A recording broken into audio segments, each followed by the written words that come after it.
A bill has been presented in Congress to make the District of Columbia, Washington, D.C., an actual state. Now, let me be clear. It's only Democrats that want this, and the reason for it is political power.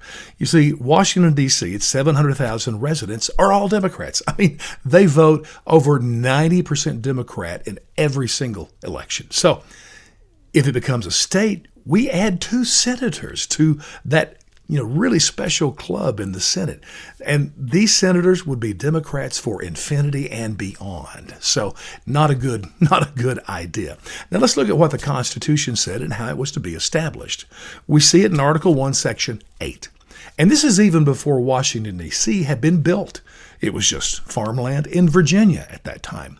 But they wanted to have a particular location that was to be the seat of government, and it was to be free of local governing. So in Washington, D.C., and by the way, Democrats would say, well, we just want to give representation to the citizens because they're paying taxes, but they have no, representation in Congress.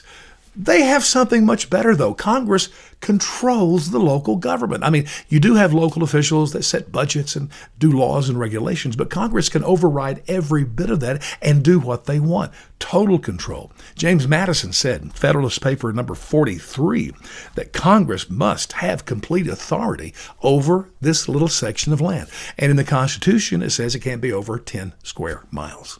Now, here's where it's just funny to think about this. Imagine the political and the legal, the insane quagmire that would be established back in the Civil War if D.C. had already been a state.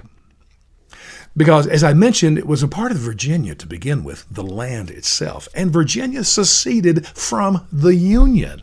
Richmond, Virginia became the capital of the Confederacy. And believe me, in Washington, D.C., up until 1850, that had been the capital in the whole country for trading slaves. I feel confident that if it had been a state then, it would have joined Virginia and seceded from the Union. Imagine that. So you would have had Abraham Lincoln sitting in the Oval Office, all the congressmen over the Capitol building, in a state that had seceded. Are you kidding me? No, that's just even stupid to think about. So this should not happen. And by the way, it's sort of under the same realm as military bases throughout the country. There are military bases in various states, but they're not under local governance. They're controlled by Congress, the federal government, as they should be. It just makes sense. So once again, Democrats, who I think would just love to rip up the Constitution and start over. This is just not going to happen. And lastly, if they really had their way, they would do away with all states' rights, 10th Amendment, and just make the whole country the seat of government and control every individual life.